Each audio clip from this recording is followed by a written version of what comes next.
KPCC ಅಧ್ಯಕ್ಷ ಮತ್ತು ಉಪಮುಖ್ಯಮಂತ್ರಿ ಡಿ.ಕೆ. ಶಿವಕುಮಾರ್ ಅವರಿಗೆ ಸುಪ್ರೀಂ ಕೋರ್ಟ್ ಇವತ್ತು ಆಘಾತವನ್ನು ನೀಡಿದೆ. ತಮ್ಮ ವಿರುದ್ಧ ಕೇಂದ್ರೀಯ ತನಿಖಾ ದಳ ಸಿಬಿಐ ದಾಖಲಿಸಿರುವಂತಹ ಪ್ರಕರಣವನ್ನು ರದ್ದುಗೊಳಿಸಬೇಕು ಅಂತೇಳಿ ಡಿ.ಕೆ. ಶಿವಕುಮಾರ್ ಅವರು ಸುಪ್ರೀಂ ಕೋರ್ಟ್ನಲ್ಲಿ ಅರ್ಜಿಯನ್ನು ಸಲ್ಲಿಸಿದ್ರು. ಡಿ.ಕೆ. ಶಿವಕುಮಾರ್ ಅವರು ಸಲ್ಲಿಸಿದಂತಹ ಅರ್ಜಿಯನ್ನು ಸುಪ್ರೀಂ ಕೋರ್ಟ್ನ ದ್ವಿಸದಸ್ಯ ಪೀಠ ನ್ಯಾಯಮೂರ್ತಿ ಬೆಲಾಯಂ ತ್ರಿವೇದಿ ಮತ್ತು ನ್ಯಾಯಮೂರ್ತಿ ಸತೀಶ್ ಚಂದ್ರ ಶರ್ಮಾ ಅವರಿದ್ದಂತಹ ಪೀಠ ವಜಾಗೊಳಿಸಿದೆ. ಡಿ.ಕೆ. ಶಿವಕುಮಾರ್ ಅವರ ನಿವಾಸಗಳು, ಕಚೇರಿಗಳು, ಡಿ.ಕೆ. ಶಿವಕುಮಾರ್ ಅವರ ಸಂಬಂಧಿಕರು, ಅವರ ಆಪ್ತರು, ಅವರ ನಿವಾಸಗಳು ಮತ್ತು ಕಚೇರಿಗಳ ಮೇಲೆ 2017ರಲ್ಲಿ ಆದಾಯ ತೆರಿಗೆ ಇಲಾಖೆ ದಾಳಿಯನ್ನು ಮಾಡುತ್ತೆ. ಆ ದಾಳಿಯ ಸಂದರ್ಭದಲ್ಲಿ ಆದಾಯ ತೆರಿಗೆ ಇಲಾಖೆ 8,59,69,100 ರೂಪಾಯಿಯನ್ನು ಜಪ್ತಿ ಮಾಡಿಕೊಳ್ಳುತ್ತೆ. ಇದರಲ್ಲಿ ಡಿ.ಕೆ.ಶಿ ಅವರ ನಿವಾಸಗಳಲ್ಲೇ 41 ಲಕ್ಷ ರೂಪಾಯಿಯನ್ನು ಇನ್ಕಮ್ ಟ್ಯಾಕ್ಸ್ ಸೀಸ್ ಮಾಡುತ್ತೆ 2017ರ ಆಗಸ್ಟ್ನಲ್ಲಿ. ಇನ್ಕಮ್ ಟ್ಯಾಕ್ಸ್ನ ಮಾಹಿತಿಯನ್ನು ಆಧರಿಸಿ ಜಾರಿ ನಿರ್ದೇಶನಾಲಯ ಕೂಡ ಡಿ.ಕೆ. ಶಿವಕುಮಾರ್ ಅವರ ಕಚೇರಿ ನಿವಾಸಗಳು, ಅವರ ಸಂಬಂಧಿಕರು, ಅವರ ಆಪ್ತರ ಕಚೇರಿ ನಿವಾಸಗಳ ಮೇಲೆ ದಾಳಿಯನ್ನು ಮಾಡುತ್ತೆ. ಅದಾದ ಬಳಿಕ ಡಿ.ಕೆ. ಶಿವಕುಮಾರ್ ಅವರನ್ನು ಅರೆಸ್ಟ್ ಮಾಡಲಾಗುತ್ತೆ ಇಡಿಯಿಂದ.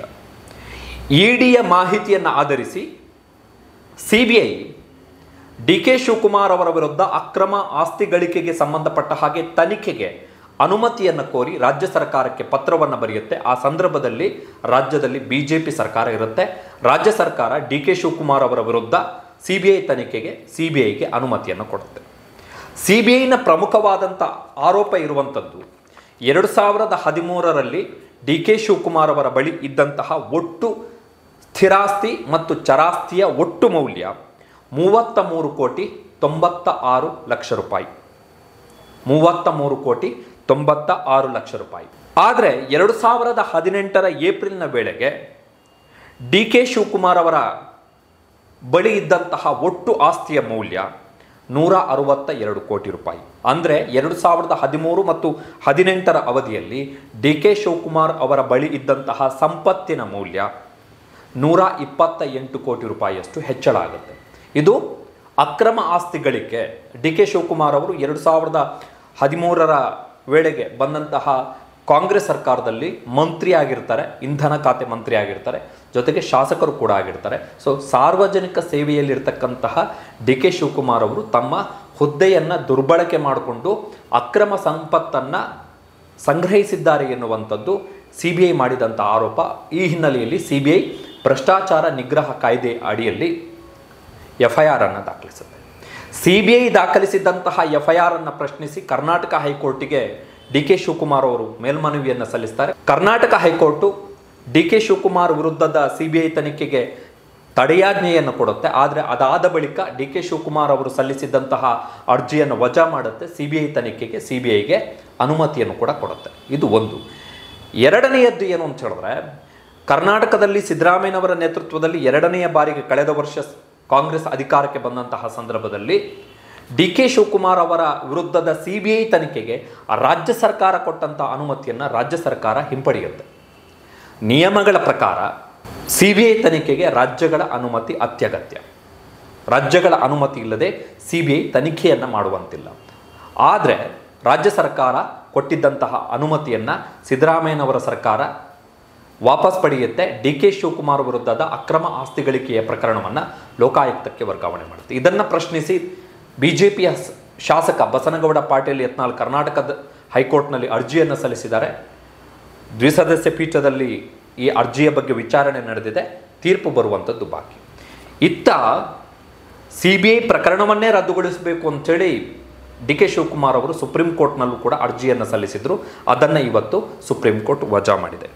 ಇವತ್ತಿನ ವಿಚಾರಣೆಯ ಸಂದರ್ಭದಲ್ಲಿ ಸುಪ್ರೀಂ ಕೋರ್ಟ್ನ ನ್ಯಾಯಮೂರ್ತಿ ಬೆಲಾಯಂ ತ್ರಿವೇದಿ ಅವರು ಕೆಲವು ಪ್ರಮುಖ ಅಂಶಗಳನ್ನು ಎತ್ತಾರೆ. ಒಂದು ಏನು ಅಂತ ಹೇಳಿದ್ರೆ, ಸಿಬಿಐ ತನಿಖೆಗೆ ರಾಜ್ಯ ಸರ್ಕಾರ ಕೊಟ್ಟಿರುವಂತಹ ಅನುಮತಿಗೆ ಹೈಕೋರ್ಟ್ ಹೇಗೆ ತಡೆಯಾಜ್ಞೆಯನ್ನು ಕೊಡ್ತು, ಇದನ್ನು ಕೇಳಿಯೇ ಇರಲಿಲ್ಲ, ಇಂತಹ ಆದೇಶವನ್ನು ಕೇಳಿಯೇ ಇರಲಿಲ್ಲ ಅಂಥೇಳಿ ಸುಪ್ರೀಂ ಕೋರ್ಟ್ನ ಪೀಠ ಅಚ್ಚರಿಯನ್ನು ವ್ಯಕ್ತಪಡಿಸುತ್ತೆ.